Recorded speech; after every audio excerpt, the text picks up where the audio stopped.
একটা জিনিস হচ্ছে উলামাদের কাজ হলো মানুষকে এক জায়গায় করা, শুধু মুসলিম উম্মাতে নয়, জাতি ধর্ম বর্ণ নিয়ে সবার জন্য সুন্দর একটা বার্তা দেওয়া। ধর্মগুরু বা স্কলারদের একটা মানে চিন্তা হওয়া উচিত, আর সেভাবেই কাজ চলছে। কিছু নোংরা লোক মাঝে মাঝে মাঝখানে একটু ঝামেলা করে ফেলে, সেটা বড় কথা না, আর সবার উচিত এটা। আজকে যদি আমরা সবাই এই সদিচ্ছা নিয়ে অল্প হলেও আগিয়ে আসি, আগামী দিনে আমাদের সমাজে গরিবদের কষ্ট অনেক কম যাবে। সেই হিসাবে আমরা অনেকটাই কাজ করতে পেরেছি, সাকসেসফুল হয়েছে আলহামদুলিল্লাহ। আগামীতে আশাবাদী আরও সাকসেসফুল হবো ইনশাল্লাহ। সেই নিয়ে কাজ করছে, সেই বার্তা চতুর্দিক থেকে দিচ্ছে। আর রমাদান শরীফ যখন আসে, একটা মানুষের মধ্যে গরিবের পাশে দাঁড়াবার একটা আগ্রহ আলাদা তৈরি হয়েছে।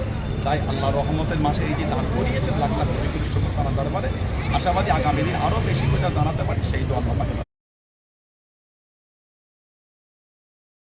দেখেন, একটা জিনিস হচ্ছে উলামাদের কাজ হলো মানুষকে এক জায়গায় করা, শুধু মুসলিম উম্মাতে নয়, জাতি ধর্ম বর্ণ নিয়ে সবার জন্য সুন্দর একটা বার্তা দেওয়া। ধর্মগুরু বা স্কলারদের একটা মানে চিন্তা হওয়া উচিত, আর সেভাবেই কাজ চলছে। কিছু নোংরা লোক মাঝে মাঝে মাঝখানে একটু ঝামেলা করে ফেলে, সেটা বড় কথা না, আর সবার উচিত এটা।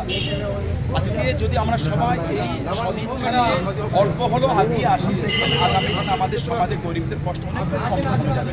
সেই হিসাবে আমরা অনেকটাই কাজ করতে পেরেছি, সাকসেসফুল হয়েছে আলহামদুলিল্লাহ। আগামীতে আশাবাদী আরও সাকসেসফুল হবো ইনশাল্লাহ।